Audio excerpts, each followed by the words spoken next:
I want to thank Co-Chair Badagan, the Steering Policy Committee, Co-Chair Wasserman Schultz as well, who just arrived. I'm grateful to be here with my House Democratic colleagues and our witnesses as we continue to drive home the importance of finding a bipartisan deal that reopens the government, fixes the health care crisis that Republicans have created, and feeds hungry children and families. Today, it's my honor to introduce Attorney General Rob Bonta from my state of California, from our state of California. After an incredible victory in California on Tuesday to fight back against Donald Trump's attempts to rig the 2026 midterm elections, AG Bonta is here to share an update on how he's also fighting back against Donald Trump's attacks on health care and SNAP. I've had the privilege of working with Mr. Bonta, and I know firsthand his commitment to ensuring that Californians and Americans across the country have access to quality, affordable health care and food assistance that they need to survive. In California, AG Bonta is leading the way to preserve federal funding for critical programs that hardworking families rely on in their daily lives. This work is more important than ever, with the Trump administration continuing to double down on their agenda to cut health care and food assistance programs in order to free up money for their corporate tax cuts. AG Bonta, thank you so much for being here. You're now recognized. Working? Good morning. Thank you, Chair Aguilar, for that kind introduction. Thank you, Co-Chair Badagan, for your leadership. I want to thank Leader Jeffries for inviting me. Thank you to all of you for your leadership, Congress members, to our nation, and to the people of the great state of California. I'm honored for the opportunity to be here to talk a little bit about our work at the California DOJ, holding this president accountable when he breaks the law, which unfortunately has been frequent, it's been consistent, it's been blatant, and it has been brazen. I'll do a quick overview and then get into our SNAP work. We have sued the president and his administration 46 times in 41 weeks. We had no intention and we have no desire to sue him at all, certainly not once a week, but we sue him when he breaks the law. That's our position. If he breaks the law, we sue. If he doesn't break the law, we don't sue. And so he's broken the law more than once a week in ways that have hurt our states. And the Democratic attorneys general have banded together. We work as a coalition, 23 of us across the nation, holding this administration accountable when he tries to withhold $3 trillion worth of funding from our states that you, Congress, have already appropriated, when he tries to violate and trample over rights and freedoms like birthright citizenship, like the right to vote, when he tries to access the private sensitive information of your constituents, bank account information and Social Security information through DOJ, when he imposes unlawful tariffs that make costs higher for Americans instead of lower. We have also pushed back when National Guard has been unlawfully deployed to our cities, militarizing cities and providing civilian law enforcement on American soil. So there's, unfortunately, a tragically long list of violations of lawlessness. This is a president who is a repeat offender, who has violated the law multiple times. I want to tell you, we are winning our cases over 80% of the time. When a court issues an order, a temporary restraining order, a preliminary injunction, a permanent injunction, and more because we're advancing our cases downfield with the passage of time, we are winning final judgments in cases. And courts are finding that Trump has broken the law. They're issuing orders stopping and blocking the unlawful actions that are hurting Americans. And we're grateful for the opportunity to meet him in court, to hold the line at the boundary of his authority and say, you cannot cross this line.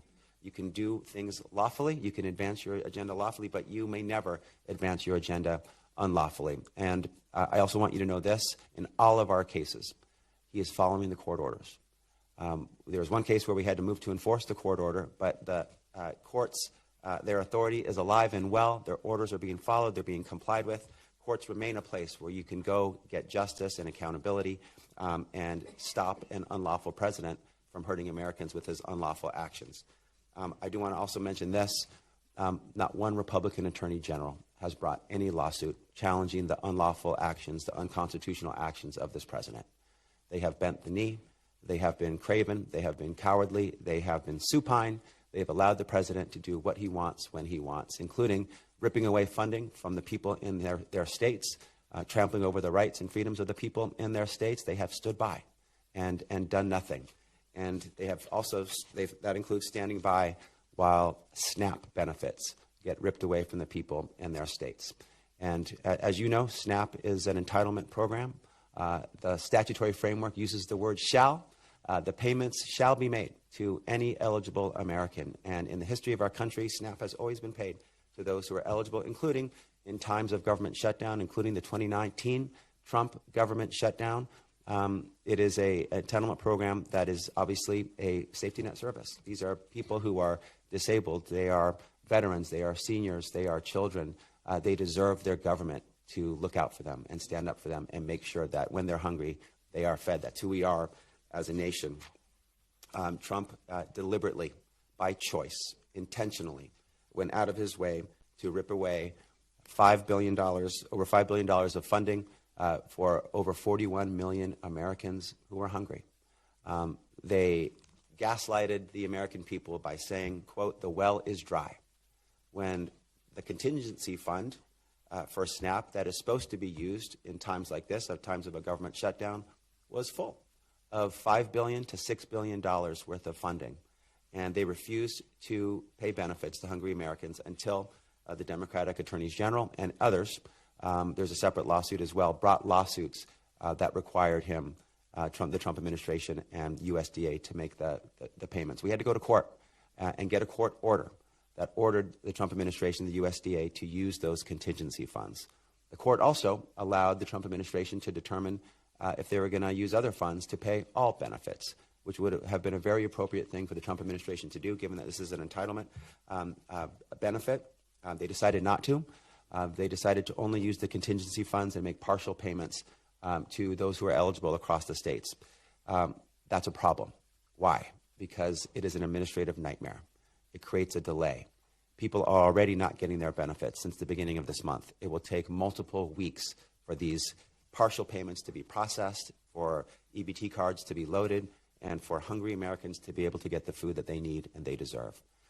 Trump could have either paid all of the benefits or had a clean approach to how to make partial payments, including just a straight across-the-board percentage, which could be processed and administratively applied more easily. So we're in a place where the Trump administration seems to be saying, I will starve hungry Americans until you allow me to rip away affordable health care from sick Americans.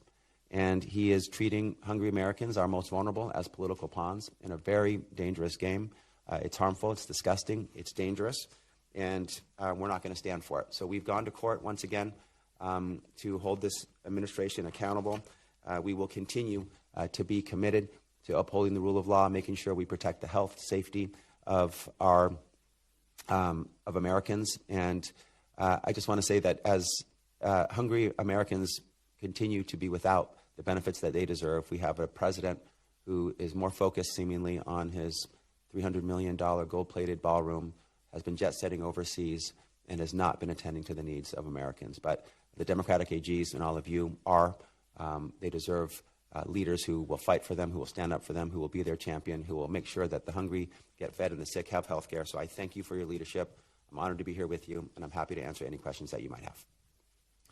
Thank you, Mr. Attorney General. We are so grateful not only for your comments today, but truly for your leadership. We were admonished by Speaker Mike Johnson this week to don't get lost in the facts. And we appreciate that you are setting forth the facts and the very real, cruel choice. This using hunger as a political weapon is a choice, and we thank you for your work. I'm also grateful to our steering and policy co-chairs, to my fellow members of leadership, and especially to my colleagues for being here. But it is you, the witnesses, that we are really, really grateful for helping us demonstrate just how much is at stake in this fight.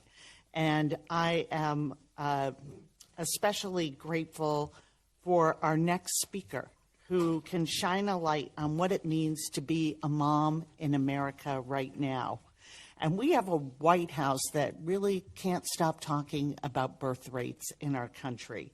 Republicans who cannot for the life of them figure out why women aren't having more babies, while they gut Medicaid, close hospitals, dismantle Head Start, and take food off the table of families.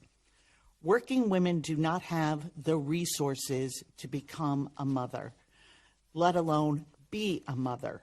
35% of the counties in America don't have anywhere to give birth. Most Americans live in a childcare desert. 60% of households can't afford a basic standard of living. And Republicans expect those families to give up more, to sacrifice more so that billionaires can get more. It is as hollow an agenda as it sounds, and it explains the backlash that we saw at the polls on Tuesday. We know where the American people stand, and Democrats are going to keep fighting for an economy where you can actually start, raise, and sustain a family. In the richest country to ever exist, that should not be too much to ask. So I thank everyone here for being in this fight to build that future. And our next speaker is the proud mom of 3, the founder and CEO of the Baby Stewart Foundation, Ashley Stewart. Ashley, thank you for joining us. Thank you for your work and advocacy, and the floor is yours. Good morning, everyone. Morning. My name is Ashley Stewart. I live in Lamarck, Texas, with my partner, our 3 young kids, ages 1, 6, and 8. I'm a certified grief coach, nonprofit founder, and a proud member of Moms Rising. I appreciate the opportunity to share my story today and all you and everything everyone is doing to fight for working families. I appreciate that. My family has struggled to make ends meet as the cost of essentials has risen dramatically, and our child care crisis has prevented me from working full time. The support Medicaid and WIC provide is critical for us, as it is for millions of other families. But now, this administration is refusing to fund these programs, putting our health and well-being at risk. I first joined Moms Rising because of my struggles as a working mom. In my experience, our economy is not set up to support working mothers. Here in the United States, working parents are forced to care for our families without the basic care policies people in other developed nations take for granted, like paid family and medical leave and quality, affordable child care. When my son was born in 2019, I was laid off from my job at a health insurance company where I'd worked for 3.5 years. Since then, I've struggled to maintain consistent employment because child care is not affordable or accessible. Where I live, child care programs cost hundreds of dollars per week, and most have long wait lists.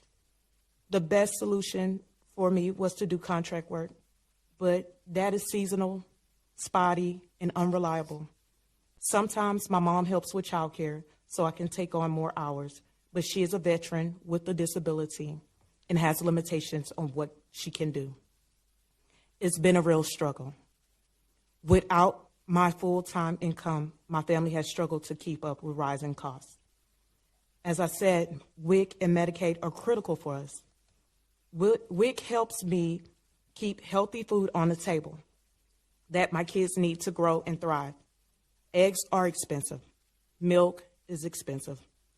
Fresh produce is expensive.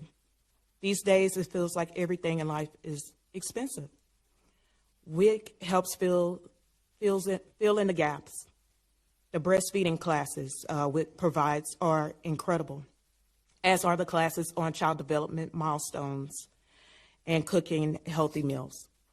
Although I've been a mother for years, every child is different, and these resources are extremely helpful.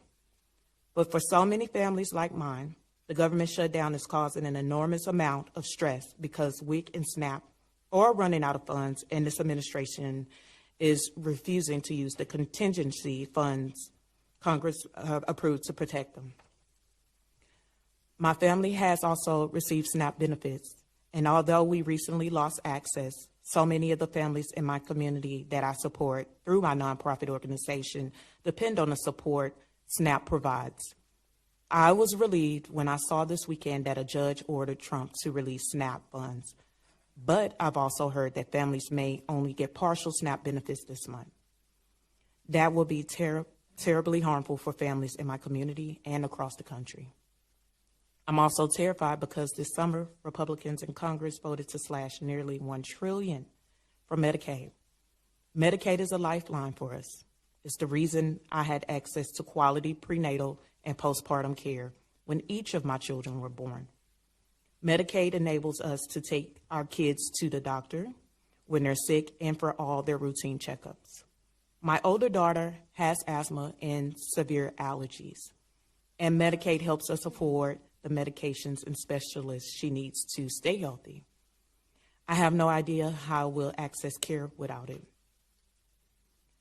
It's devastating to me that any lawmaker would attack programs that would help working families like mine access health care while doling out big tax breaks for billionaires and giant corporations. The thought that any lawmaker prioritizes a billionaire's greed over my daughter's access to her asthma medication makes my stomach churn. I want to thank the members of this committee for fighting to protect Medicaid and the Affordable Care Act. The cost of health care has skyrocketed, and these policies are more critical than ever. We need every single elected leader to sort out their priorities. That starts with funding Medicaid and the ACA, reopening the government, ensuring that there is no interruption to WIC and SNAP, and getting to work on the pressing issues that are holding families like mine back, including solving our child care crisis. Thank you.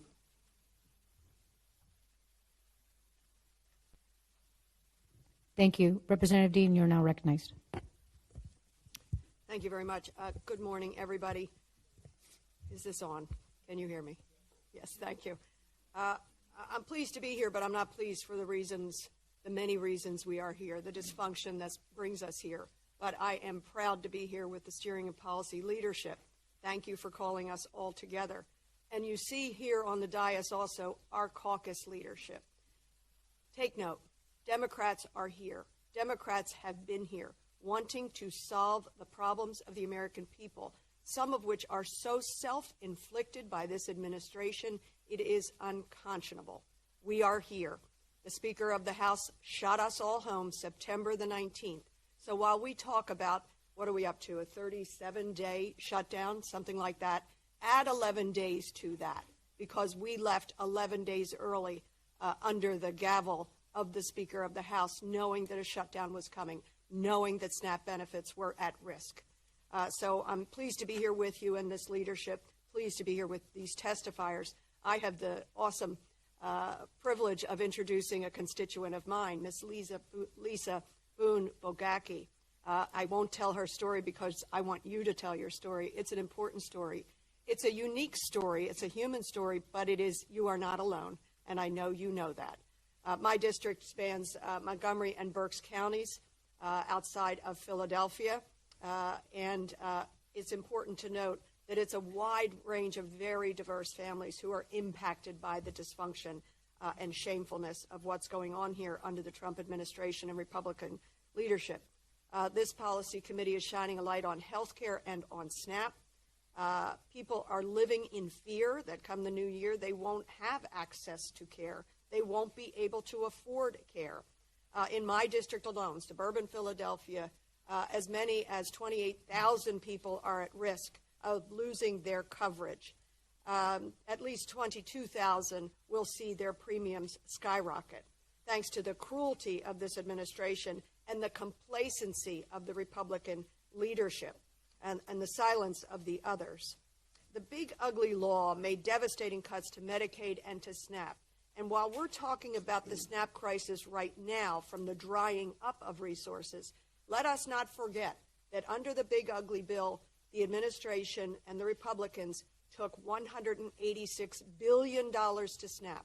This is all in furtherance of what is in Project 2025, which is to dismantle and to defund SNAP. In my district alone, a family of four for health care earning $64,000 a year will see a 300+% increase in their premiums. That's thousands and thousands of dollars increased.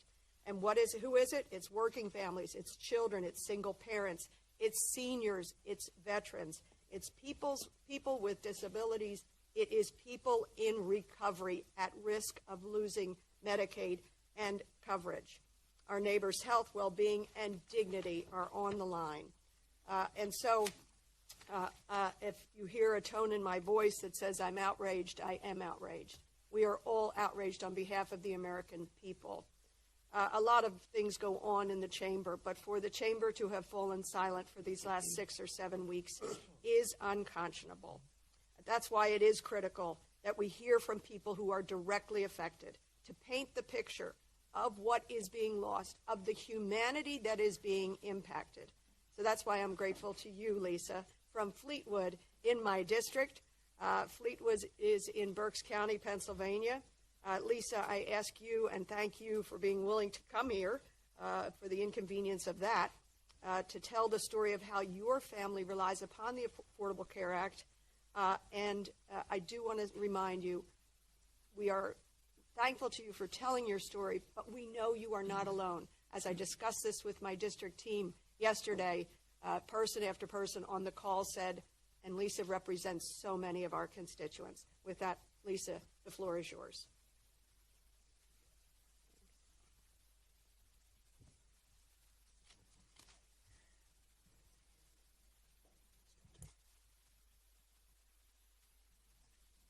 I think it's on. Okay. Hello, and thank you, Representative Dean, for that introduction and for allowing me to speak before you today. As said, my name is Lisa Bogaki, and I live in Fleetwood, Pennsylvania. My family has relied on the Affordable Care Act for over a decade. If Republicans get their way, next year our premiums will quadruple and our deductibles will skyrocket. Healthcare first became a major challenge for my family in 2009 when my husband died suddenly, leaving me to raise our 3 young children on my own. I'm a self-employed physical therapist, and before my husband died, our family was covered by his employer's health plan. Following his death, I was forced onto the private health insurance market, which is entirely broken. Before the ACA, the health insurance company I was paying exorbitant monthly fees to deemed me too high risk for coverage due to diagnoses of situational depression due to my husband's sudden death, mild asthma, and seasonal allergies. As I was ineligible for the coverage, they made my then 4-year-old son the primary subscriber and responsible party for the family plan. All correspondence, including the bills, came addressed to him. I was never given a reason for this, despite many phone calls asking and pleading for it to change. So at one point I resorted to giving my son the forms they insisted on sending him to color on, and I sent them back. Our healthcare providers, the pediatricians for my children, were simply astounded, their chins hitting the floor. They couldn't even believe this was happening. But aside from the miracle of eliminating the pre-existing condition horrors, the ACA has helped my family tremendously. Prior to it, I was paying over $1,000 per month in premiums, and that was 15 years ago. The Social Security survivors benefits my children received following their father's death went primarily towards paying for health care. Now, Republicans are sabotaging the ACA.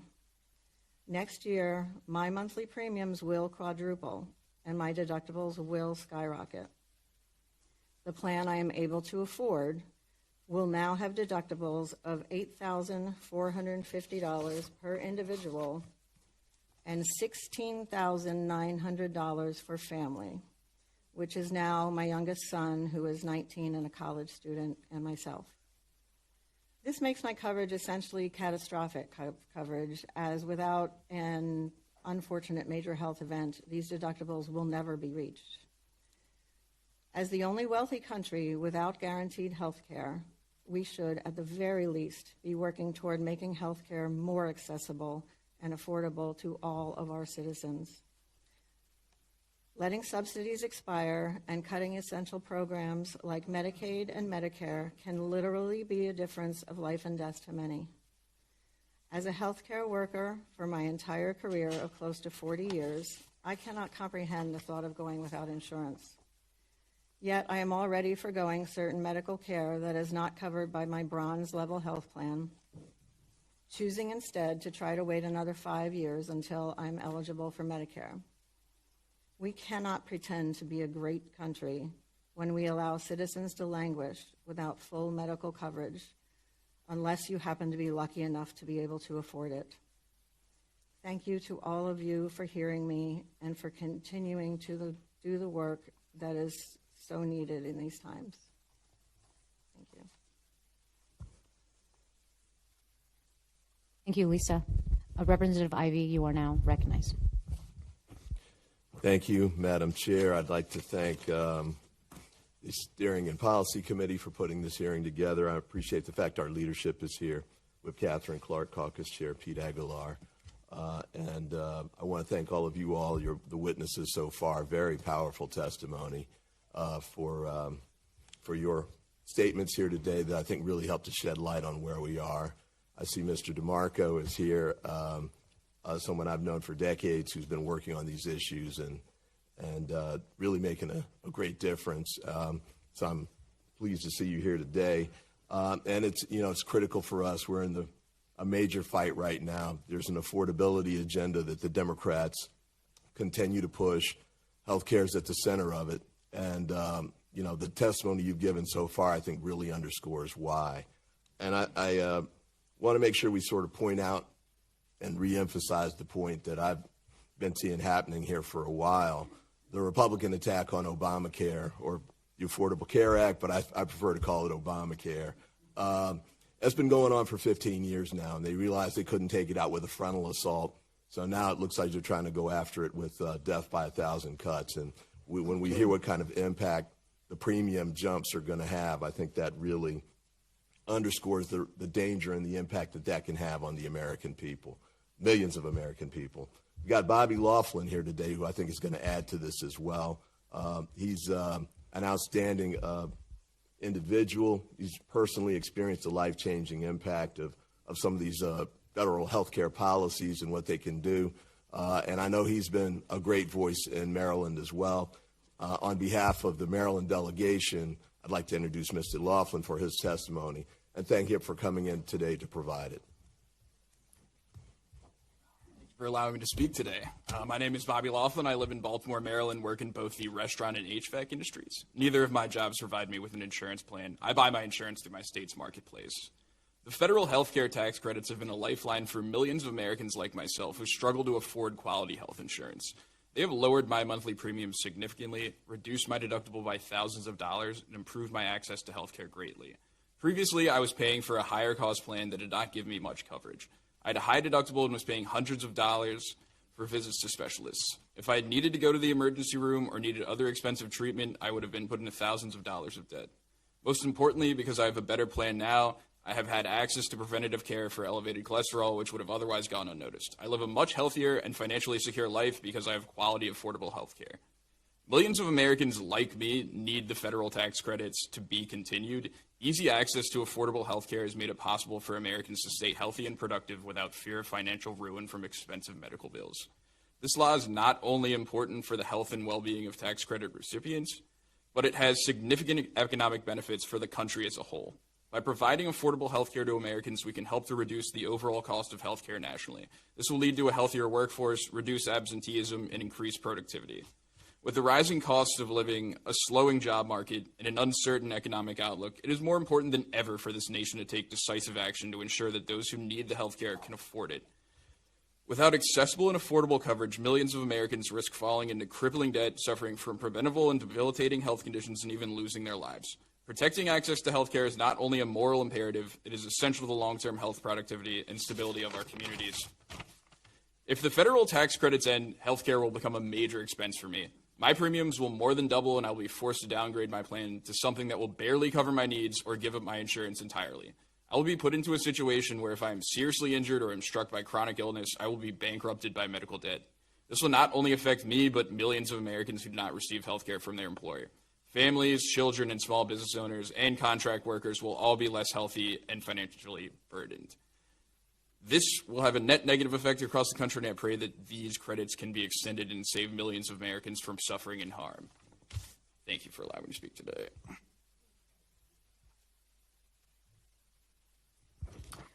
Thank you to our witnesses for your testimony. We will now turn to member questions, and we will begin with Representative Debbie Wasserman Schultz. Thank you so much to my fellow co-chair, Attorney General Bonta. Welcome. Thank you so much for your fierce advocacy.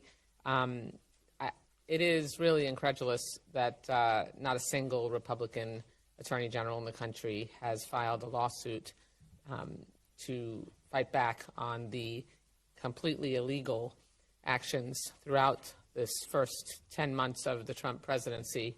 And that's not, in spite of the fact that his actions are really seriously hurting their own constituents. But the MAGA cult is real, so and it's on full display. On the SNAP, on the two SNAP court decisions, the insane back and forth from the president and his staff, where are we now? I mean, you represent, the largest state in the country, and obviously millions of SNAP beneficiaries. We have 42 million SNAP beneficiaries in the country. Where are we with the potential payout, and what's your sense of the timeline, if there is even a plan that's been communicated to you? Sure, and let me just mention that while no Republican Attorney General has brought any lawsuit or challenge to the unlawful unconstitutional actions of the Trump administration in 3 states where there is a Republican AG but a Democratic governor, the Democratic governors have reached out to us to join our suits on behalf of the people of their state, who they believe should have food and should have their rights honored and the funding appropriated. Governor Beshear in Kentucky, Governor Shapiro in Pennsylvania, and Governor Kelly in Kansas. Good to hear. So we're grateful to have them join us. I do just want to say that, in my humble opinion, regardless of your political leanings, any American should be outraged by the ripping away of food from hungry Americans. And the Trump administration is doing this all by choice.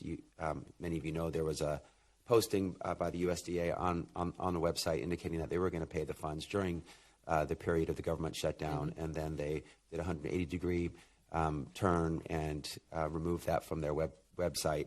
So this is a choice. And where we are now is we have 2 court orders requiring the payment by the U.S. Department of Agriculture of the contingency fund. Right. The contingency fund has about $5 to $6 billion in it. The cost for all eligible Americans to receive SNAP benefits for the month of November is $8 billion. So it falls short of full payment. And the courts have asked the federal administration to come forward with a plan for how they're going to use the contingency funds, and even invited them to use additional funds to pay full benefits. Which, by the way, as an appropriator, I can say that they have full transfer authority to be able to move funds from elsewhere like they have rightfully for the military. Right. And they've moved some funds for WIC, and we believe they can fully fund SNAP.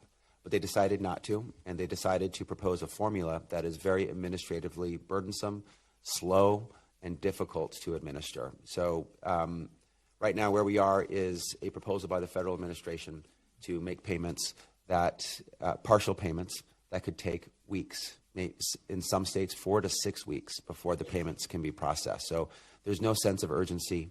There's no understanding of the needs of Americans who are hungry to get their benefits now, yesterday, not in 4 to 6 weeks.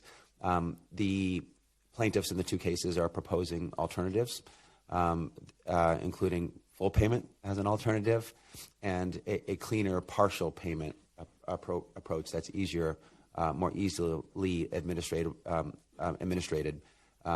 like just a clean 50% calculation on the past month's benefits, which would not take 4 to 6 weeks and could be processed more quickly. So that's where we are, but there's ongoing court proceedings. We will continue to push for full payment and or quicker payment. But again, the Trump administration could have fixed this weeks ago. They can fix it today. They can make full payment now. It's their choice. Thank you. On behalf of the 32,000 food assistance recipients in my district who the president is making suffer unnecessarily. Thank you. Thank you. Thank you. I'll recognize myself now. Attorney General, thank you so much for your leadership in defending SNAP and so many other issues as well. You know, in California, we have over 5 million Californians who rely on what we call CalFresh, which are the SNAP benefits, including children and people with disabilities and seniors and veterans. I want to follow up to this question that not a single Republican Attorney General has joined the lawsuits. Is your lawsuit only going to benefit Democratic states or Republican states be impacted? It's a really good question. There was a recent U.S. Supreme Court decision called the CASA decision, which was an aspect of the birthright citizenship lawsuit that came up to the U.S. Supreme Court on this issue of nationwide injunctions. And it basically made it harder to get a nationwide injunction and essentially said that you need to be a party to a lawsuit to get the relief that you seek. And Democratic attorneys general had been up to that point seeking, in appropriate cases, nationwide injunctions, and I believed that Republican AGs were secretly thrilled that Democratic AGs were getting nationwide injunctions. They didn't have to publicly defy their leader. They could continue to bend the knee and not challenge him, but also get the benefits that we were delivering for them through the Democratic AGs lawsuits. Now, you do have to be a party to the lawsuit to get the relief. I thought it was very possible that the judges in our SNAP lawsuit would have provided relief only to the states before them. I don't think it's wrong to provide relief to everyone. Everyone deserves SNAP benefits. But I don't necessarily think that was required by the law. The Republican AGs are going to get the benefits without having to go to court on this case. And again, I don't think that's wrong because all Americans deserve full SNAP benefits. But going forward, there will be times where if we're seeking funding or the defense of certain rights, where some courts will say only those before us, and it will only be the Democratic attorneys general will get the relief sought, and the Republican AGs will have to do a lot of explaining to their constituents as to why they are not upholding their oath, why they're allowing the Trump administration to violate the rights of their constituents and rip away funding that is essential for them. Well, thank you. Know that House Democrats are fighting for all Americans to have access to food. As you mentioned, everybody should have that access. It should not be a issue that only impacts one party. It impacts all of us. Absolutely. I want to also ask, right now there's a government shutdown. Government remains closed. Court and agency staff are furloughed. What impact has the shutdown had on your litigation? There have been some requests by the U.S. Department of Justice to pause our cases because of lack of resources. And when we have an order in place, a restraining order or a preliminary injunction or a permanent injunction where we are essentially blocking the unlawful action from occurring, we have agreed to allowing the case to be paused because we like the status quo. We're protecting our people and we're winning in the case. But if we have a pending request to the court where we are seeking an order to block unlawful conduct for the Trump administration, we are not agreeing to the pause, and we are demanding an order that identifies the unlawful action and has an order issued to prevent that unlawful action from harming the people in our states. So there have been some requests from the U.S. DOJ indicating that they have a shortage of resources, and sometimes we agree when appropriate for the American people, and sometimes we don't. It seems to me that the administration, the president needs to be held accountable even if there is a shutdown. And so this litigation should resume, especially in this scenario. Thank you so much, Attorney General. And now I will recognize Representative Horsford for questions. Thank you to Co-Chair Barragan and to Co-Chair Wasserman Schultz and for our entire Steering and Policy Committee. I'm losing my voice because we had a telephone town hall with over 11,000 people on it last night asking a lot of questions about SNAP and their health care. All across this country, the cost of living is crushing working families.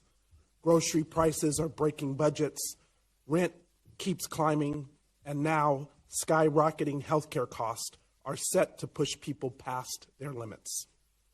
At a recent roundtable, one senior told me, 1 minute the court says the president has to release the funds, but then he says his administration will only release 50%.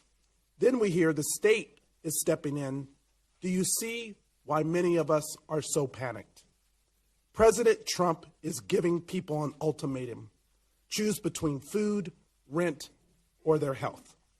But instead of stepping up and working across the aisle to support the American people, congressional Republicans are bent on gutting SNAP and the Affordable Care Act. I'm going to call this what it is. It's a shakedown of the working class. The very programs that lift working families up are being gutted at the same time that community-based resources like food banks are being stretched to their breaking points.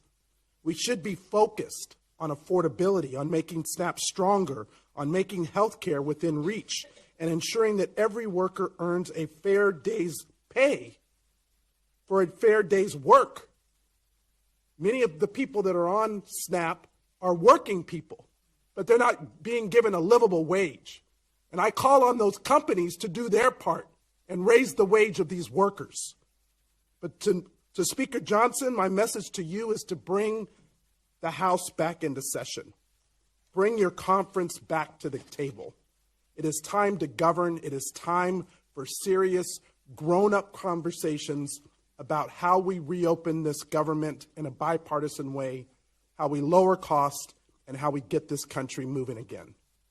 Working families shouldn't have to be forced to give up food or medicine or housing just to stay afloat while you give $40 billion to Argentina.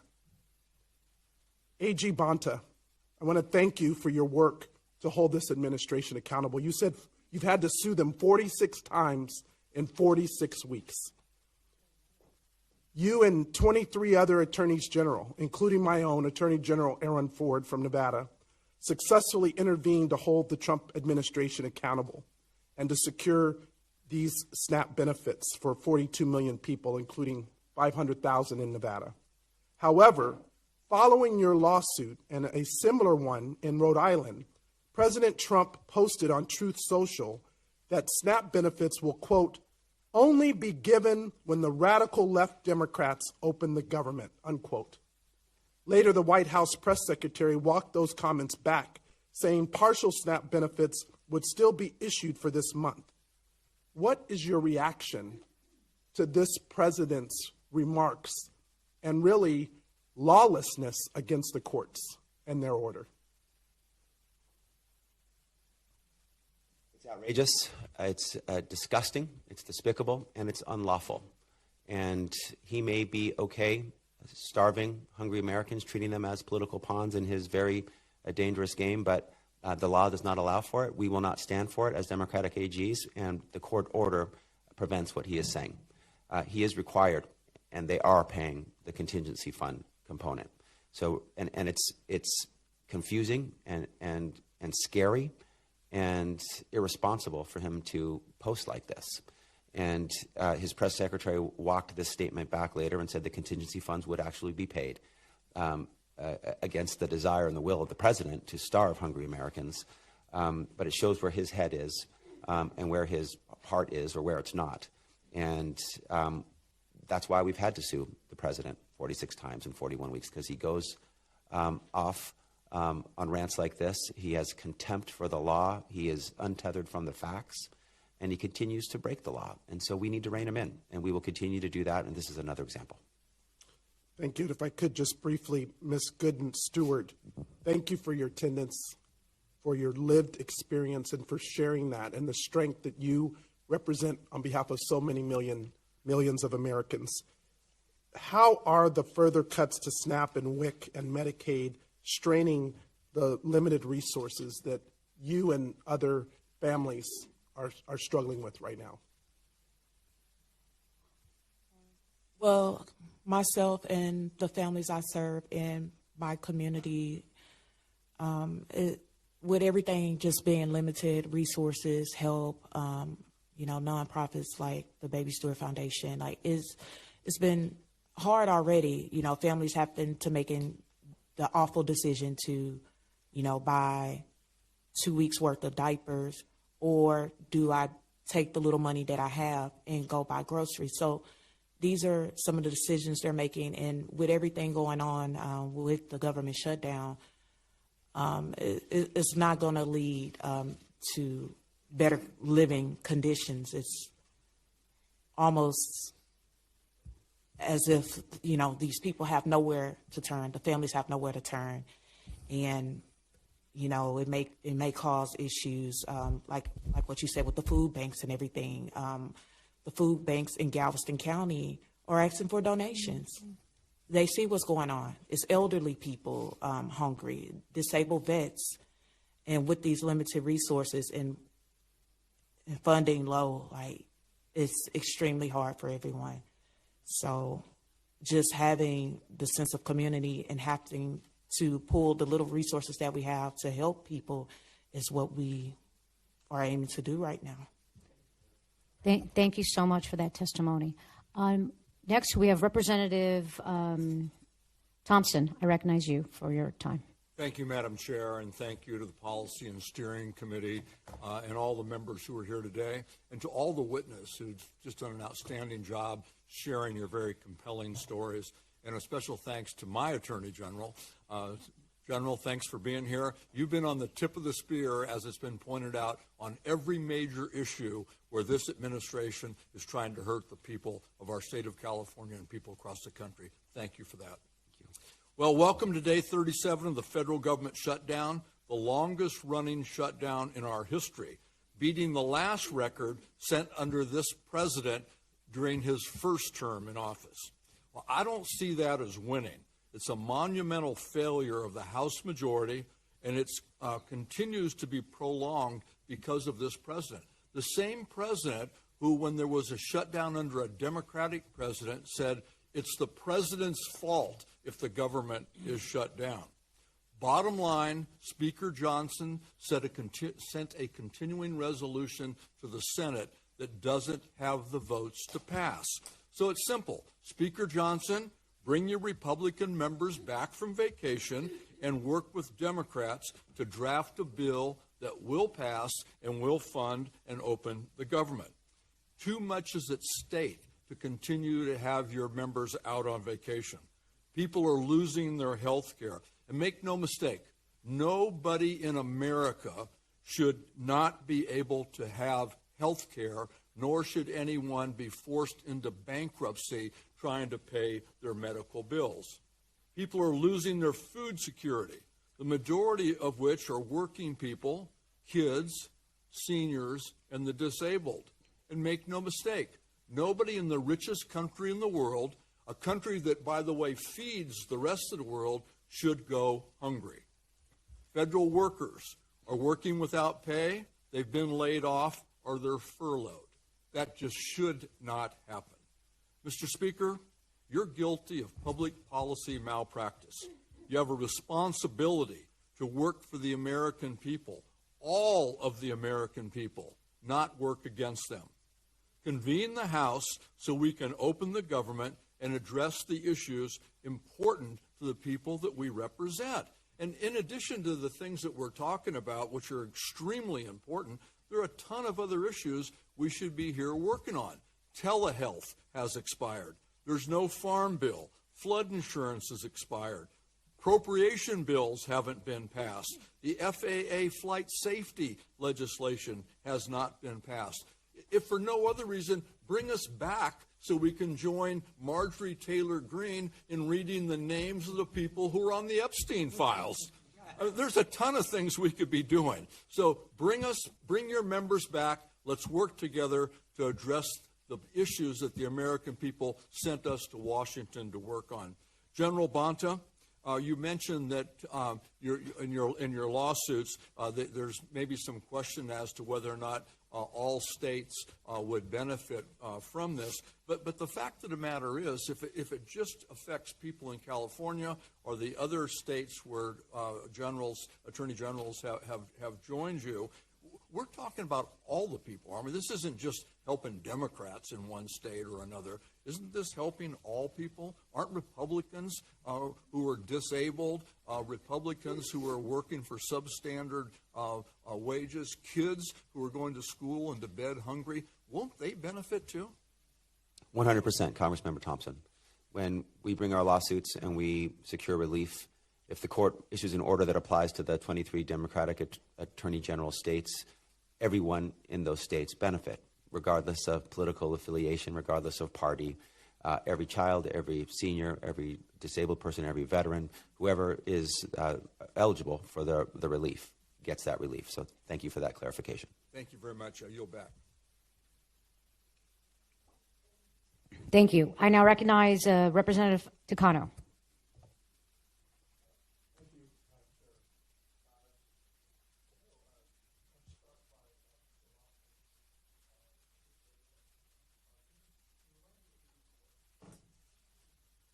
I work two jobs, so I manage a restaurant and I also do HVAC part-time. So you have two part-time jobs. And Yes. you get your health insurance from the Maryland Exchange. Yes, I do.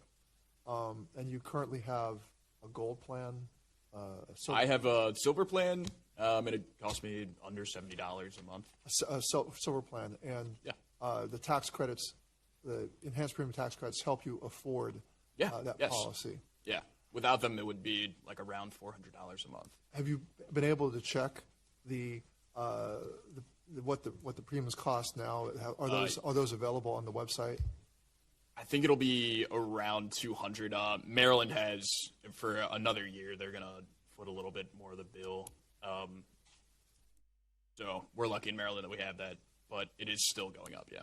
It's still going up. Yes. So, Maryland has mitigated yes, the cost kind of it, yes. for you at this point. Yep, for another year. Yes. For another year. But in a year, you're going to be facing, as your testimony said, it'll be very expensive. Costs. Yeah, or I'll have to downgrade to a bronze plan that will have a very high deductible. Downgrade to a bronze plan. Yeah, or get rid of it. Yeah, we'll see. Ms. Bogaki, where are you? What state are you from again? If you could remind me. I'm from Pennsylvania. From Pennsylvania, and you also buy your health insurance through the Pennsylvania Exchange. Yes. Is that right? Yes. Can you? And you said that you're facing the possibility of an $8,000 deductible for your family to cover your family. Did I hear that right? It's almost $17,000 for the family. $17,000 for the Yes. family. $8,000 for each individual. Each individual. Yes. So the way that works is each individual has to meet that deductible. The 8,000 something. Yeah. Yeah. That's just impossible. Yes. And then that's impossible. Yes. So when you said, what struck me in your testimony is you said that you essentially are going to a catastrophic plan. Yes.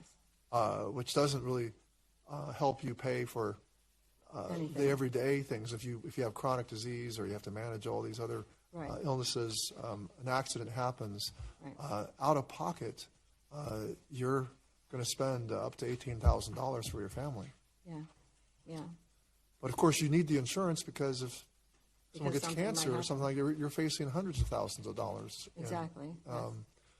I find it hard to believe that this Congress, the Republican leadership and this president are indifferent to your plight, indifferent to the plight of the 22 million Americans that depend on the tax credits and the several million more that are going to see premiums increase.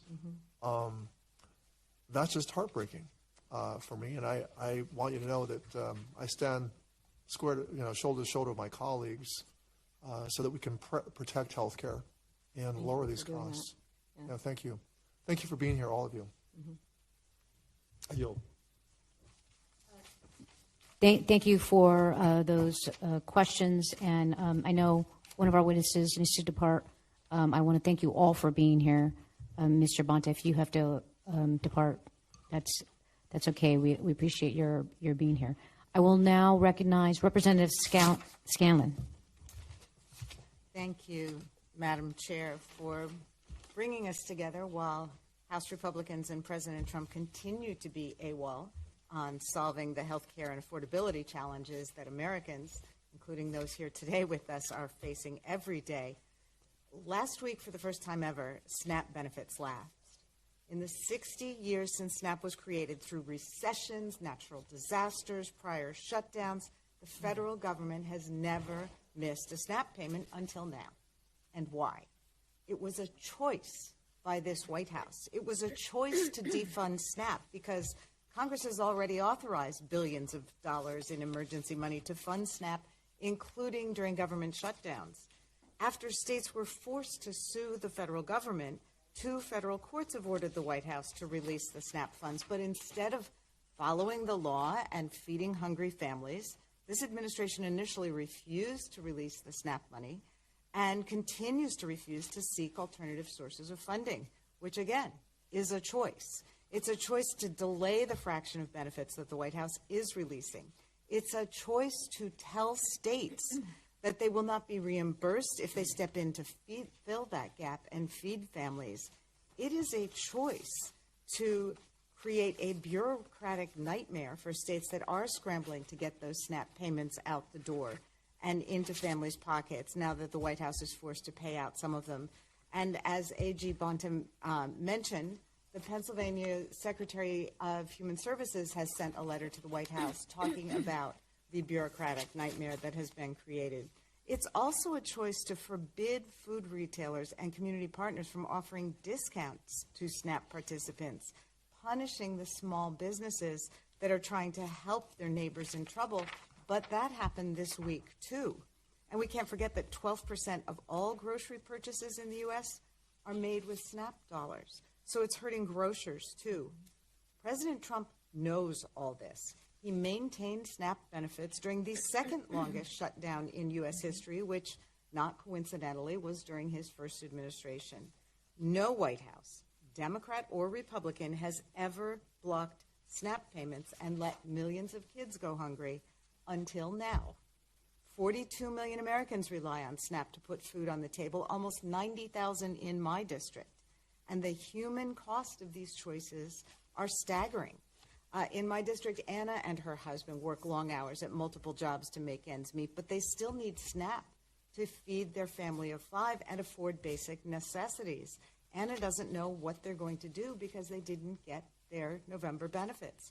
Tawny, in my district, is a recently retired veteran. Her Social Security check barely covers her rent and basic utilities. She will go hungry without that November SNAP payment. And we're talking about a paltry $6 a day per person. We know that depriving kids of food, even for short periods of time, harms their mental and physical development, but we can fix it. The president can act. The funds are available. As the courts have suggested, he can transfer other funds to fully fund SNAP payments now, as he and other presidents have done in the past. Personally, I would suggest that he start with the billions he's sending to prop up hedge funds in Argentina, or maybe sell some of the gold trinkets and plumbing he's surrounded himself with in the White House, so that hungry kids can eat. Congressional Republicans can act too. They need to come back to D.C. and work with Democrats to pass a budget that works. Congressional Republicans need to have the spine and the political will to put their constituents first. A.G. Bonta, you mentioned that the USDA has created an administrative nightmare. Our Secretary of Human Services said that this is going to delay the availability of food assistance to 2 million Pennsylvanians. Can you comment on that?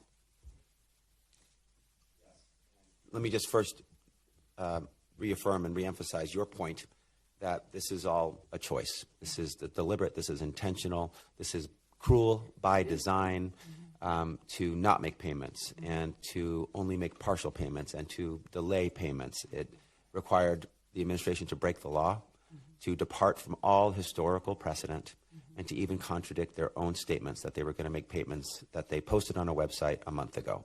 So this is deliberate. They really had to reach and try to get here.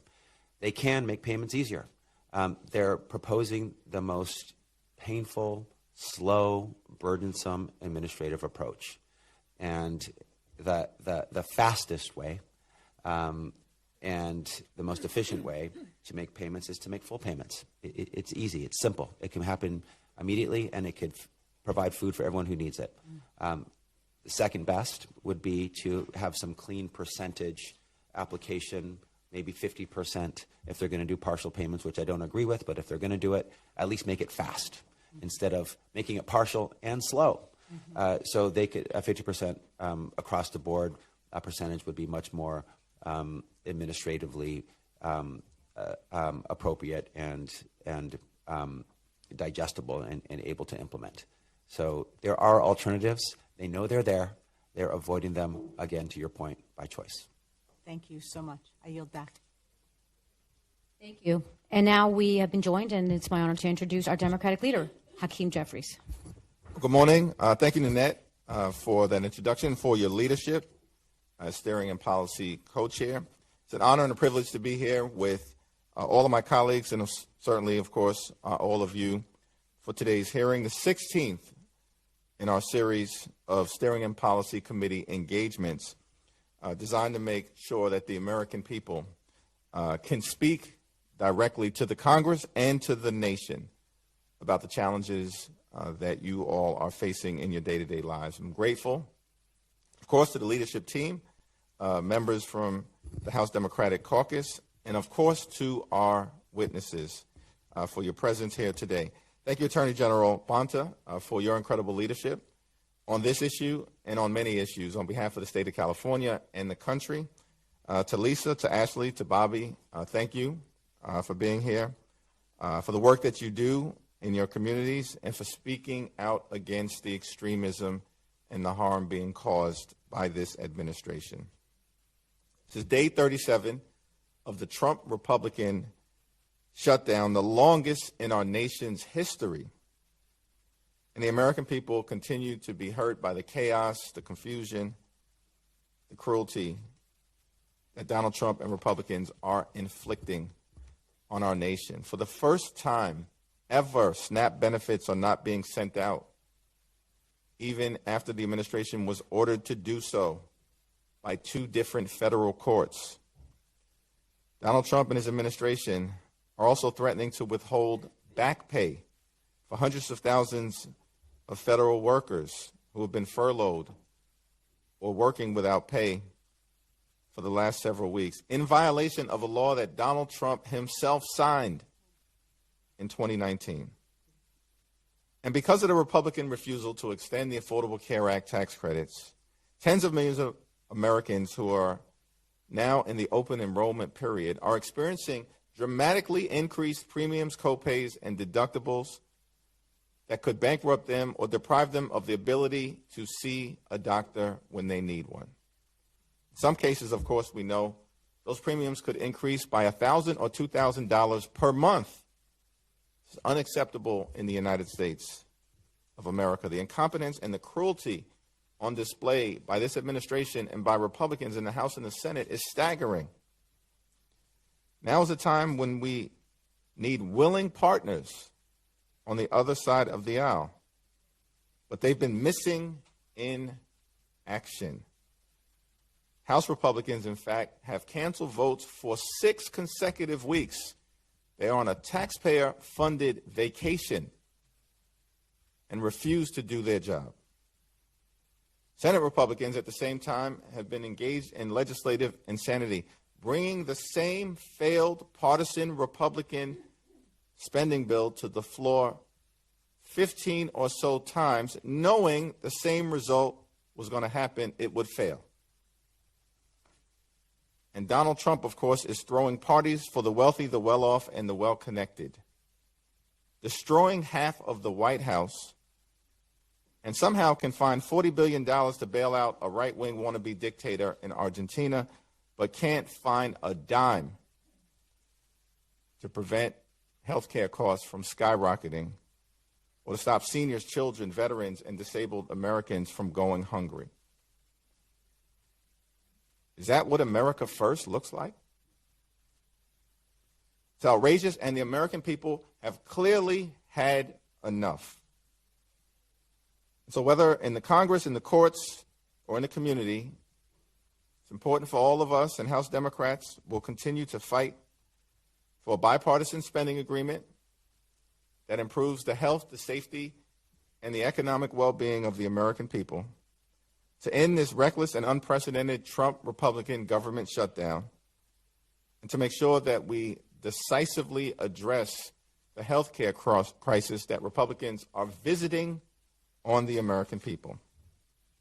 That's our promise to you, and I'm so thankful for our Attorney General and for all of our powerful witnesses who have joined us today. Thank you, Mr. Leader. Appreciate your leadership and hosting this important hearing today to share a spotlight on the impacts that this Republican shutdown is having on the American people. And now I turn to Representative Ross for your questions. Thank you very much, Madam Chair, and thank you so much to the witnesses for coming to Washington to share your experiences and your fights. In Wake County, North Carolina, which I represent, more than 83,000 of my neighbors rely on SNAP to put food on the table. And statewide, it's 1.42 million North Carolinians. 4 in 5 participating families include a child, a senior, or an adult with a disability. Roughly 80% of SNAP households include someone who's working. And more than 46,000 North Carolina veterans need SNAP. And it is just inhumane that right ahead of Veterans Day, this president isn't honoring their service. Republicans in the federal government, the state legislature, and along with this president and his cronies, and I'm talking about my state legislature because they're no help, have undertaken every effort to make it harder for these families and all families to put food on the table, beginning with the big, ugly law, which cut $186 billion in food assistance. This was way before the shutdown this crisis started. The big, ugly law also shifts the cost of food assistance programs down to the states and our local governments. And Republican legislators, like the ones in North Carolina, have refused to take up food assistance. They're not covering the gap. In fact, we don't even have a state budget. And if we did, it would have cut more food assistance from people. This is cruelty at its worst. In Raleigh and across the Triangle, food pantries are sounding the alarm. They have had shortages. Now, this week, they've gotten a lot of donations because of all the news about SNAP. Sometimes too many donations, sometimes they can't handle all of that, but that's not going to last. They have been bracing for reduced and delayed benefits for months. The Interfaith Food Shuttle in Raleigh has been serving residents in need for over 35 years. And during my recent visit, they told me that their stocks have been strained since January of this year when Trump took office. They also warned that this reduction in SNAP assistance will lead to rationing, which it already has, longer lines around the block, and turning down those in need. At the exact time when more working families are showing up for help. And let's be clear, this administration is creating more people who are out of jobs. In my area, DOGE cuts have affected people at the EPA, federal workers using food banks for the first time, federal contractors who do medical research using food banks for the first time. It is despicable that our attorneys general have had to sue this president multiple times, most recently for food assistance, but they also had to sue to get basic education funding, and so many more times, as we've heard from Attorney General Bonta. It is time that we come back to work. President Trump is not the Speaker of the House, even though he believes he is. We need to come back to work. We need to take control over this body and do the right thing by our people. It is beyond time. Thank you, and I yield back. Thank you. I now recognize Representative Bonamici. To the Steering and Policy Committee for holding this important hearing and for continuing to do the vital work on behalf of the American people while the Republicans stay home on vacation. Thank you so much to the witnesses. I know Attorney General Bonta had to leave, but I just want to thank him for the work partnering with my Attorney General in Oregon, Dan Rayfield, on so many important issues. It is unacceptable that in the United States of America, millions of people across the country are at risk of losing their health care and going hungry. 42 million people, including 16 million children, rely on SNAP. About 750,000 people in Oregon, and about 210,000 of those people are kids. We know it's highly damaging for children to go without food. It harms their ability to learn. A lack of key nutrients during early childhood may result in lifelong learning deficits. So I serve on the Education Committee. I got a gift on Tuesday from some children in Oregon. This is from Dietrich in Hillsboro. This one is from Ryan in Portland. They are drawing pictures of the food they might lose without SNAP benefits. This one is, that was Ryan. This one, look at this one, that doesn't have a name. This is from Paul in Hillsboro. They are drawing pictures of the food that they won't get. Ezra in Hillsboro drew this one. He has some broccoli on there. And I just want to say that these kids, look at the lesson that these kids are getting, that they might lose their meals because of the mean government that is withholding SNAP benefits. I also want to note on Tuesday that the same day I got these pictures from hungry children, the president issued this chaotic statement saying that he will only pay SNAP benefits when the government reopens, which is, of course, contradicting the USDA's announcement and in defiance of court orders. That chaos is harming our community. It's very cruel of the President of the United States and House Republicans to deny 42 million people food. And it is extremely cruel that this is happening using children, hungry children and families as political pawns. I don't think Donald Trump has ever struggled to put food on the table, but I have. I worked my way through community college, and law school on my own, and without food stamps, I would not have had enough to eat. I do want to note that the administration say they can't find a way to feed hungry children, but they can find a way to renovate the Lincoln bathroom at the White House. And last week, the night before SNAP benefits were cut off, President Trump hosted a Great Gatsby-themed party at Mar-a-Lago. So here's a quote from the Great Gatsby. They were careless people. They smashed up things and creatures, and then they retreated back into their money or their vast carelessness and let other people clean up the mess they had made. Well, this president and MAGA Republicans have created a mess. They should care about the well-being of everyone in this country, not just the wealthy elite. I know that food banks, state and local governments, places of worship, community organizations, they're stepping up in Portland, where district I represent. We have Laughing Planet Cafe and Heretic Coffee, that they're stepping up and helping people with food. And I tell you, that's amazing, supporting community, but it's not enough to fill the gaps. Republicans need to get back to Washington, D.C. They need to work with us to open the government in a way that does not inflict more harm on the American people. And in the meantime, this administration must immediately distribute that funding. And I just want to ask quickly, Ms. Goodness Stewart, you work with families and children a lot, I know. What does it mean to children if they don't have enough to eat? What does that do to them and their future?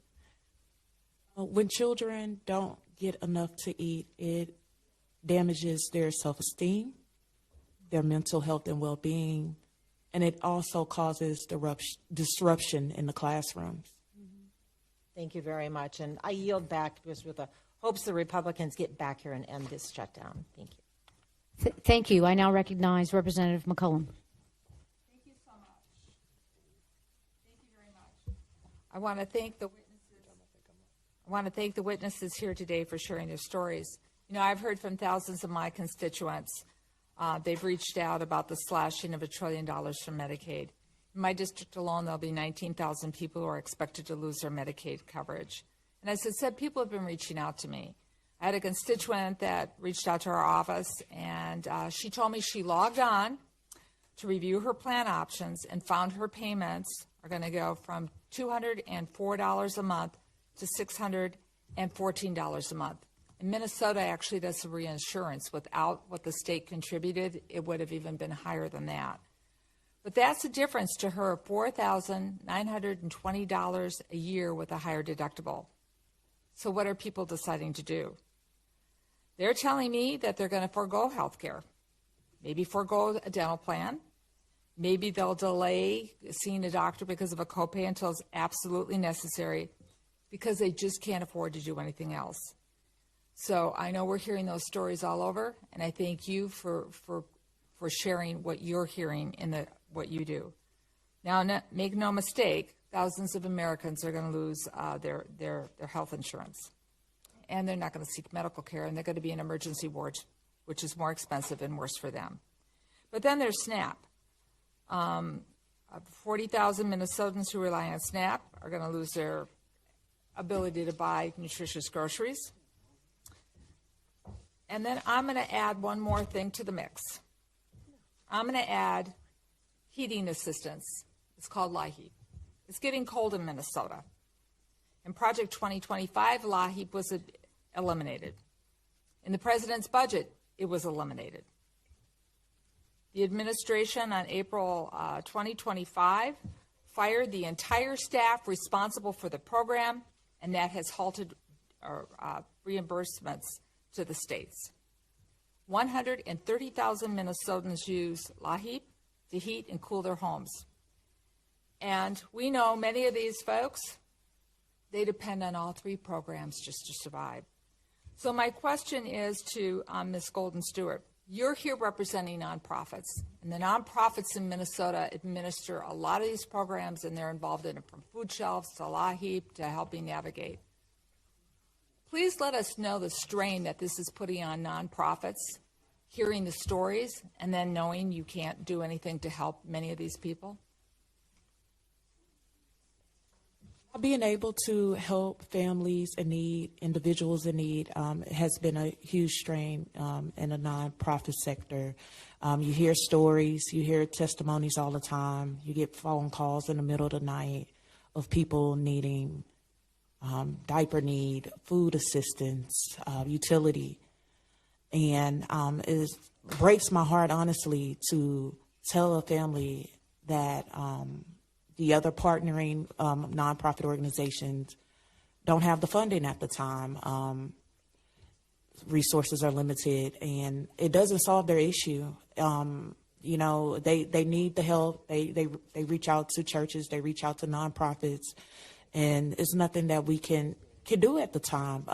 And it's really hard telling a family no. It's hard not having the grant funding and the necessary means to help families. Thank you, Madam Chair. Food, clothing, shelter, and heat are all necessities. And this administration, through this shutdown, is denying our families all of them. I thank you all for testifying, and to all the nonprofits out there, we love you. Thank you, Congresswoman McCollum. Next is Congresswoman Kelly Morrison from the great state of Minnesota. Madam Chair, thank you to the Steering and Policy Committee for bringing us together, and thanks so much to this esteemed panel for being here and sharing your stories. Talking about just how dire the circumstances of this Republican shutdown are. It's now the 37th day of Republicans holding the government hostage and refusing to hear the overwhelming majority of Americans asking them to protect their care and food.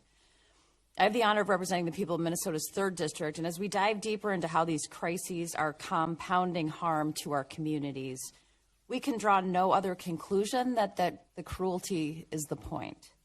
We've now seen Trump and congressional Republicans go beyond ignoring patients, advocates, experts, physicians, and caregivers to the president threatening access to food for millions of Americans, children, seniors, and veterans going hungry while House Republicans enjoy their 7th week off.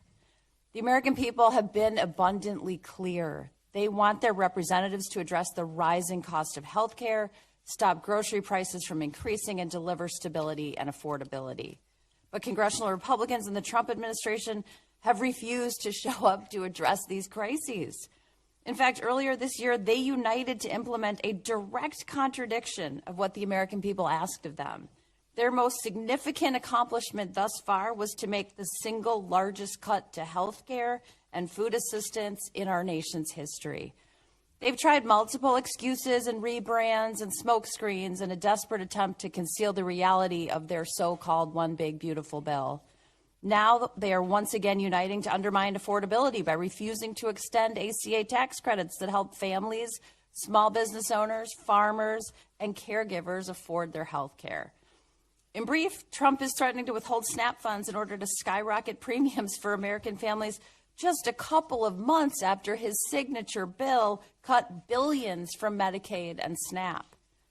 It is beyond cruel, and it's an outright betrayal of the American people. As an OBGYN physician myself who had the privilege of caring for patients for more than 20 years, I find these combined attacks on healthcare and food access that will have severe consequences for the long-term health of the American people absolutely horrifying. So, Ms. Gooden Stewart, I want to start by thanking you both as an OBGYN and as a mother myself for the important work and advocacy that you do in your community.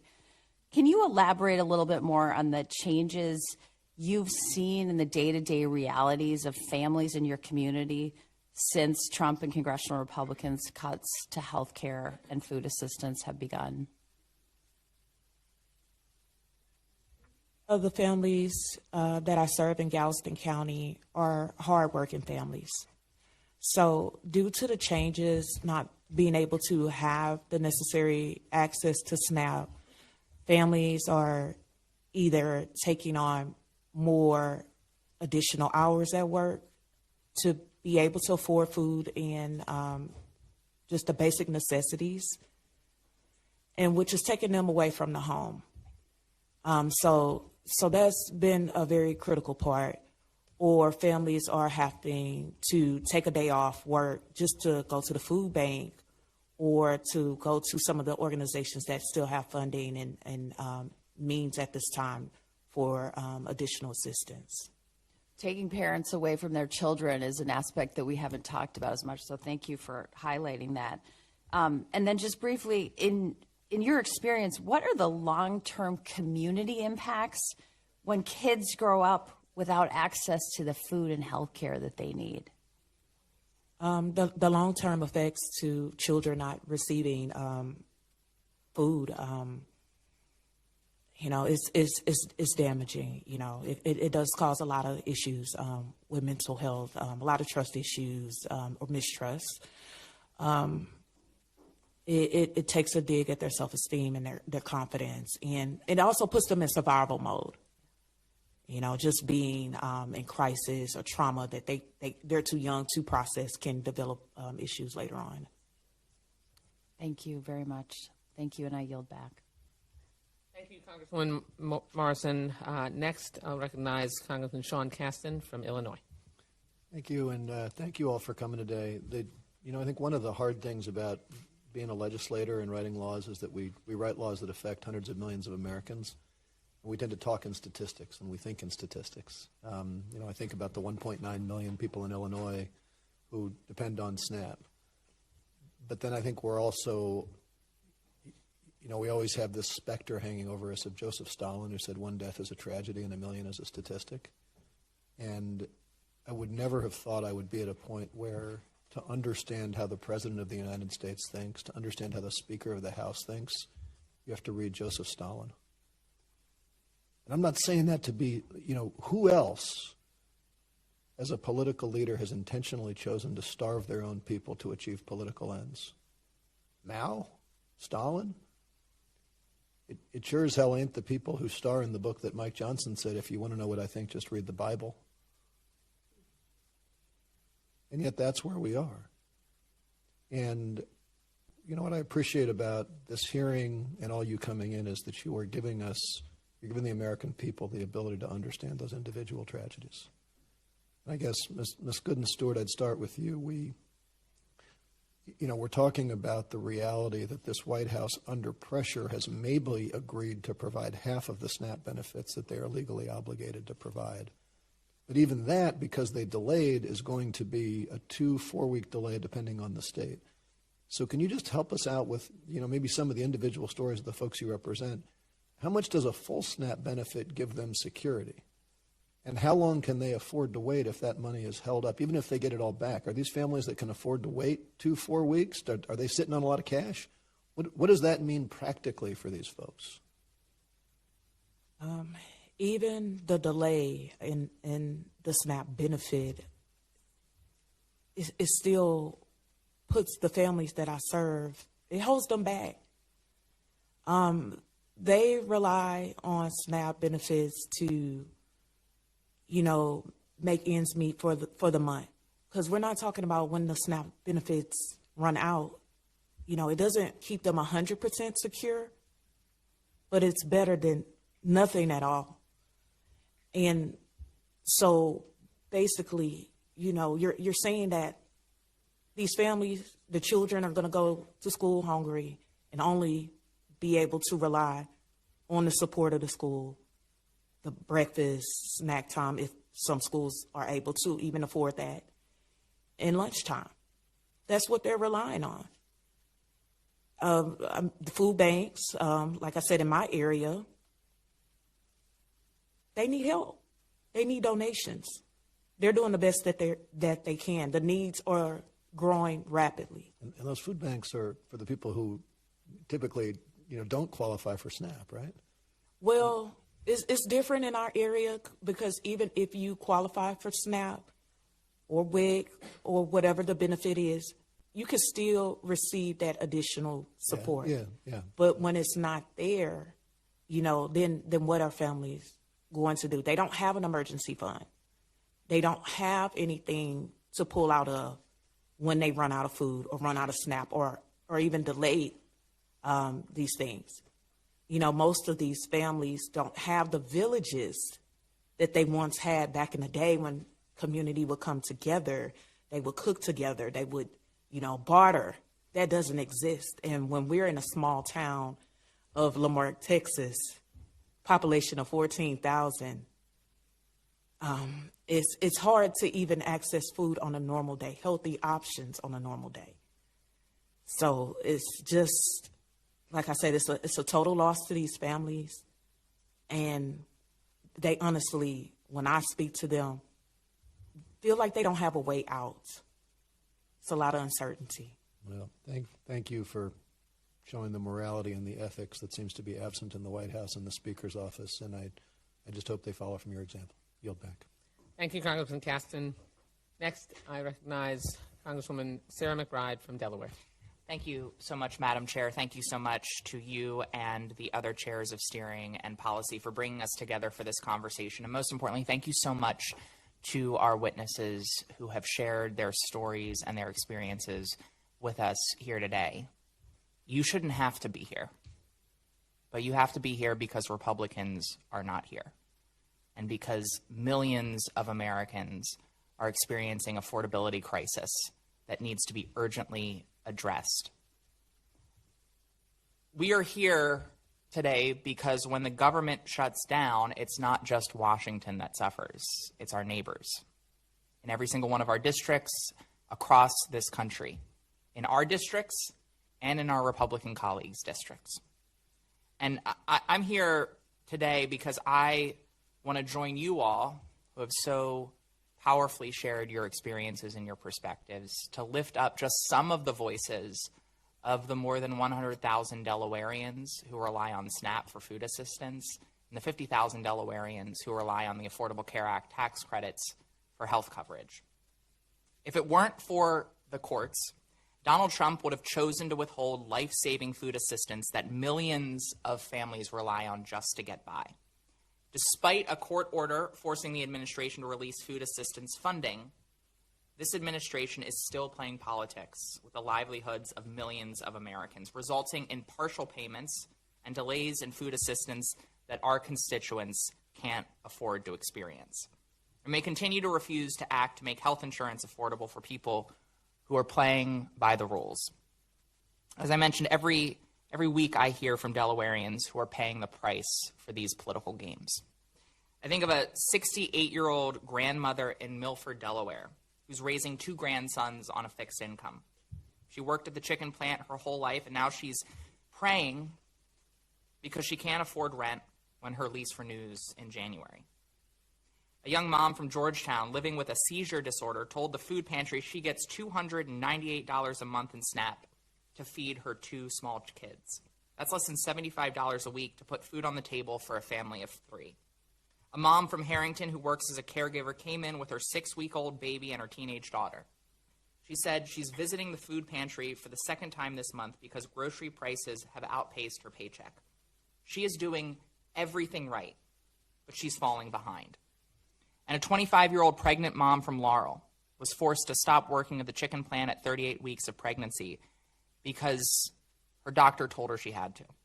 She doesn't know how she'll be able to afford diapers once her new baby arrives. These Delaware stories aren't isolated. They're what happens when leaders in Washington choose politics over people. Let's be clear, Donald Trump and congressional Republicans could find the money to fully fund SNAP and feed 42 million Americans, including 16 million children, 8 million seniors, and 1.2 million veterans. But they are choosing not to. At the same time, they're allowing the Affordable Care Act tax credits to expire, credits that have helped, as I mentioned, nearly 50,000 Delawareans afford health insurance. As of this week, families from Seaford to Newark have seen their premiums double and triple overnight. Government should treat people with respect. That means feeding the hungry, keeping the lights on, and honoring the dignity of work and family. I think often about a quote from my dad. I don't usually quote my dad, but he has, I know it's a politician favorite, but he said to me once, if everyone shows just a little bit of courage, then no one has to be a hero. This moment demands courage, just a little bit of courage from our Republican colleagues to stand up to Donald Trump, to stand up for their constituents, to show up just like you all have done today, so that they can join us in governing, feeding the hungry, and providing care for the sick. Delawareans, our constituents, are showing up for one another every single day, and it's time that the government does the same. Thank you all very much. I yield back. Well said, Congresswoman McBride. Thank you so much. Next, my colleague and friend, all of these people are my friends, but yeah, exactly, especially so, Congresswoman Ayanna Pressley from Massachusetts. Madam Chair, I have the unenviable position of following my esteemed colleagues. So many of my questions have been asked and answered, and I've just been sitting here, sitting with all of this.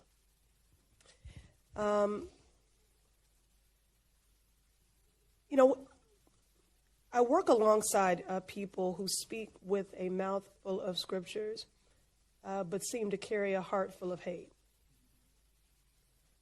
and would have you believe that there is a deficit of resource when in fact there's just a deficit of empathy. They perpetuate stereotypes of struggle when we all know that struggle does not discriminate. It finds all of us. We're all just one disruptive life event away. Losing a spouse, losing a child, losing a job, having an illness. One disruptive life event away. Poverty and struggle are not moral failings. They are not character flaws. The flaws are that we have systems that are broken and lawmakers that do not see themselves in their neighbors. They don't see the humanity of their neighbors.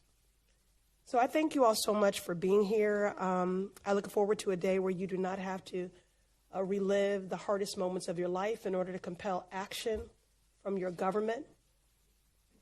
This is, Coretta Scott King said, starving a child is violence.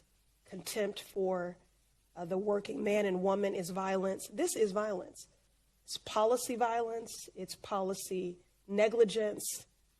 This is not harm that is naturally occurring. It is man-made, manufactured. So I thank you all for being here, for turning your pain into purpose. And we will certainly amplify your stories in the hopes that our colleagues will have an epiphany, having heard about your lived experiences. Because I just don't think that they get it. I don't think they know what they're doing. And if they do, they must be more concerned with keeping a job than doing the one they were sent here to do for the people and communities that entrusted them. I just was wondering if any of you would be willing to speak to the stereotypes that continue to be perpetuated about who relies on SNAP, who are the Medicaid recipients, who benefits from the subsidies of the Affordable Care Act. If any of you would just be willing to speak to that and just head on to tackle these stereotypes. Yes. Is it on? My light doesn't turn red. Is this on? Yes. I feel like I can speak to the stereotypes for who relies on the Affordable Care Act subsidies. I'm a person who's been a rule follower my whole life.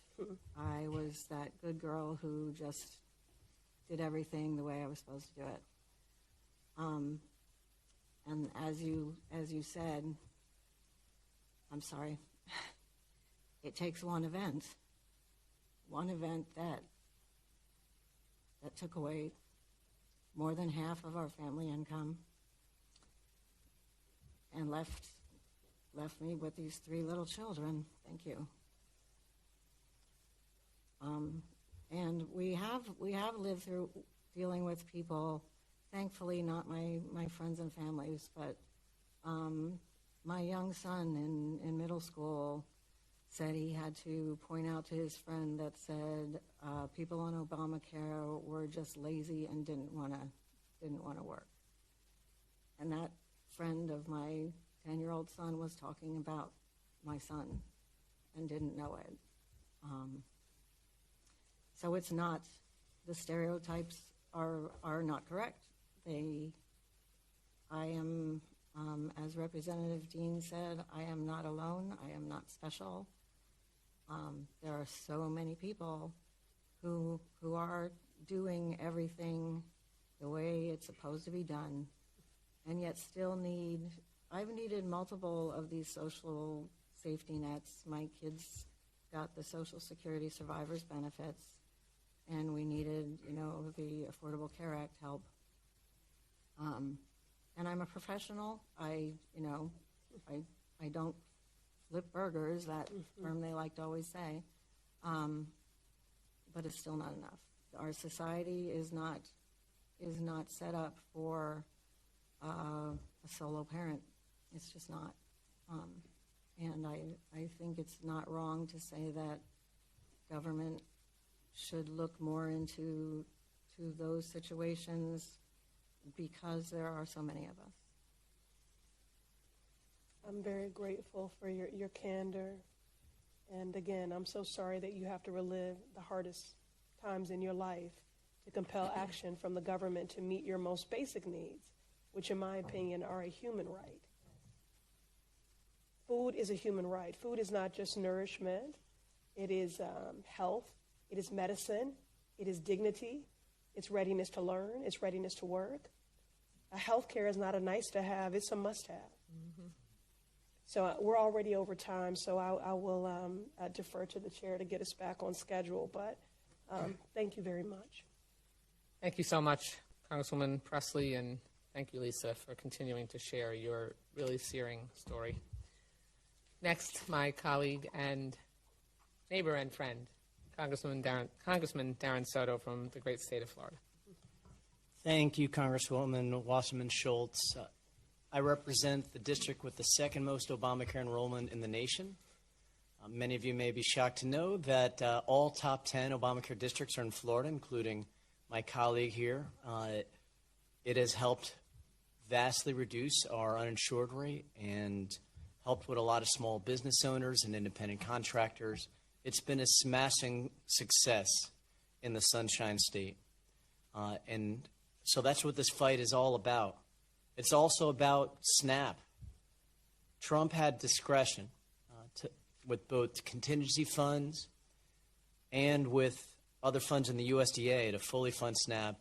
The courts told him to do so, and he still chose not to do it. Callousness and cruelty. I think about my constituents right now who are suffering, and even as they are, and I've talked to many of them, they want us to soldier on to get a deal to help lower health insurance costs and also lower food costs.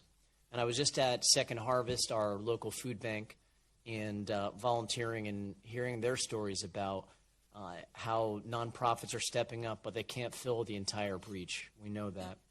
And it's 6 weeks of House Republicans doing nothing.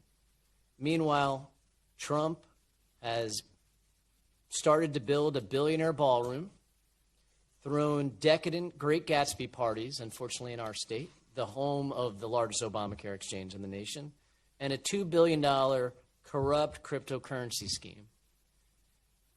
37 days have passed. Where are the House Republicans? They're not here. They refuse to be here. They'd rather keep the government closed than negotiate lower health care costs and feed families. And that is a disgrace. And on election night, we saw loud and clear this week, people want us to work together to lower costs, and we're here to do that, and we will be ready when our Republican colleagues finally come around. Ms. Bogaki, I'm sorry for your loss. I'm also inspired by your story. I noticed you're a self-employed professional. We have a lot of those in Florida, as well as a lot of small business owners, independent contractors of all sorts. This is one of the reasons Obamacare has thrived. From a self-employed professional's point of view, why is Obamacare such a good fit to help folks get health care? Thank you. I became a self-employed physical therapist when our children were very young. So I was subcontracted into working into the public school systems.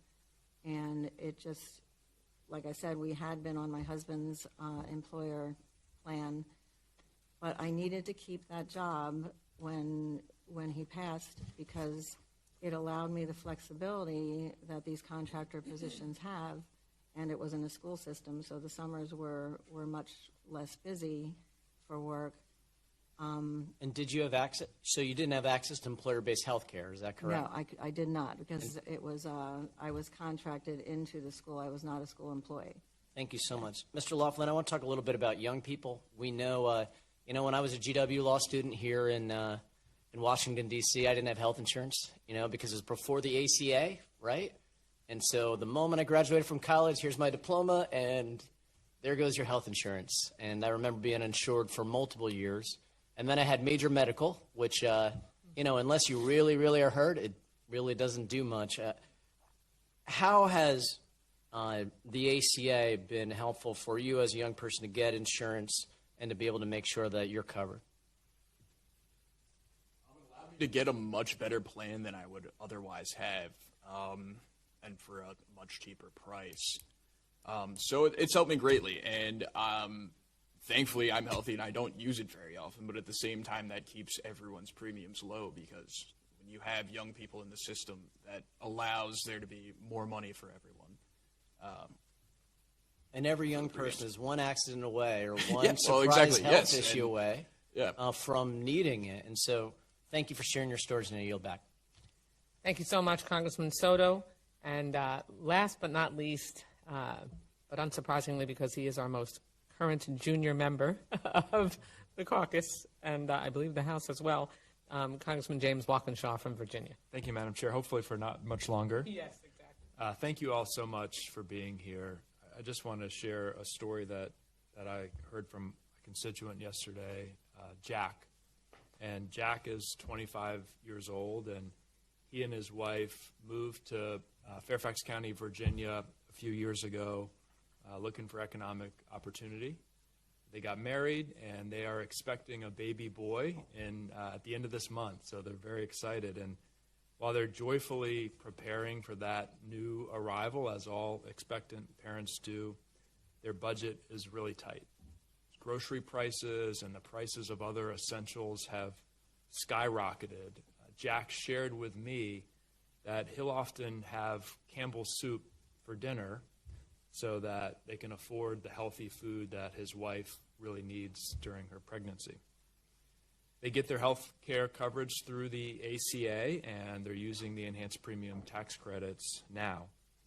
And this year, the monthly premiums for their family of 3 that they'll have soon is about $800 a month.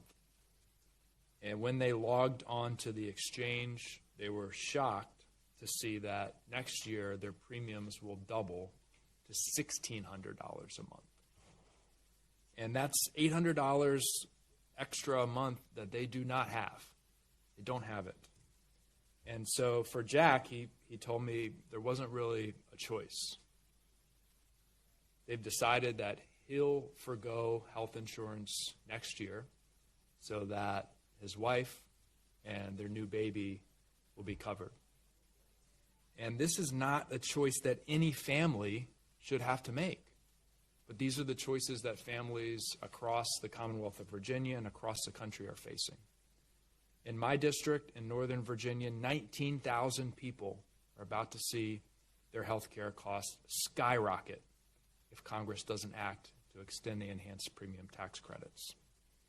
And as you all know, this is happening in rural areas as well, which will be hit a lot harder by Washington Republicans' refusal to cancel their health care cuts.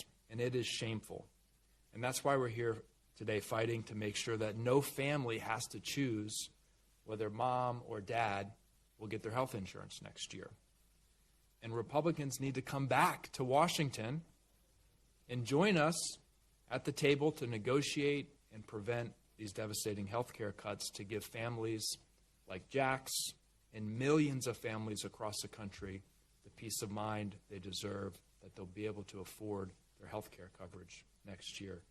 And I wanted to just ask you, Ms. Gooden-Stewart, in your work, in your experience, what is the impact on a family, the impact on children, if one or more of their parents don't have health care coverage? Impact on children if one of their parents or maybe both parents doesn't have the necessary health care or adequate health care, it could be detrimental to them because, like many of you all shared, we are all one accident or one unexpected event away from our life changing. So, not being able to have both parents at their most healthiest form, it can weigh heavy on a child mentally and physically. So yes, it's very critical to their well-being. Yeah, I think that's absolutely right. And as a parent, I know that I'm a much better father when I'm healthy, and I think that's true for all of us. So thank you all so much for joining us, and I yield back. Thank you, Congressman Walkinshaw. And I want to thank all of our witnesses for being here to share your stories and bring us the information about what is happening in your communities to the U.S. Congress. Every week when I fly home, I hear too many heartbreaking stories like the ones that we heard here. As AG Bonta said, there have been no lawsuits that have been brought by Republican attorneys general to fight against Trump's lawbreaking that is clearly hurting their constituents. Yet because of cowardice, shame, or laziness, maybe all three, we don't hear these same cries of impending crisis being made in bipartisan hearings in Congress. And it's day 37 of the Republican shutdown. For those who keep count, it's the 48th paid day off that Speaker Johnson has given to his GOP colleagues. But Democrats have been here throughout. We're ready to work and we're ready to negotiate a deal to reopen government and avoid the catastrophic health care crisis that we were just warned about again today. It must be noted, though, that much has changed since we last convened. Trump is literally stopping children, seniors, and veterans from having the kind of family homecoming meal that we all look forward to at Thanksgiving. He is literally taking food out of their mouths and having desperate parents, forcing desperate parents to wonder how they are going to give any food, any meal, never mind nutritious, to their children. As a mom, that's just incomprehensible to me, to have to face that angst. And the USDA appears to have lied about how deep the cuts would be. Hollywood couldn't script a more heartless villain than this. But voters see this cruelty. They see it very clearly. Across America Tuesday, in blue, purple, and red states, they turned out in huge numbers to reject this brand of callous extremism. They marched into polling booths and they told elected leaders they want affordable health care, housing, utilities, and groceries. And that's why we're here right now, and we're going to keep showing up week after week to make sure that while the Republicans refuse to come to work, that the Democratic caucus, led by our leader Hakeem Jeffries, is going to continue to shine a white-hot spotlight on the plight of real people and the impact on them of these horrific Trump and Republican and MAGA-infused policies. While our House Republican colleagues enjoy a second month-long paid holiday, we're working on a way to help Lisa Bogaki, who has, as she said, is a self-employed widow and mom of 3. We've heard from her this morning, and who obviously desperately needs the ACA to raise her family, as she shared with us. But by their absence, Republicans make it clear that they don't care about her plight or the millions just like her who face the same grim financial fate. So we need to, and we will keep showing up, and we need to keep demanding that Republicans hear from her and Ashley Stewart and Bobby Laughlin. They aren't billionaires, which is why our colleagues on the other side of the aisle clearly don't care about them. But their families are worth every minute of our attention until we solve this deadly, costly, Republican-forced health care crisis. And the voters just told us they're going to fight back on this by our side as well. So thank you so much to all of you for continuing to demand that quality health care, housing, and food remain accessible to all of us and not just a few. And with that, this hearing is adjourned.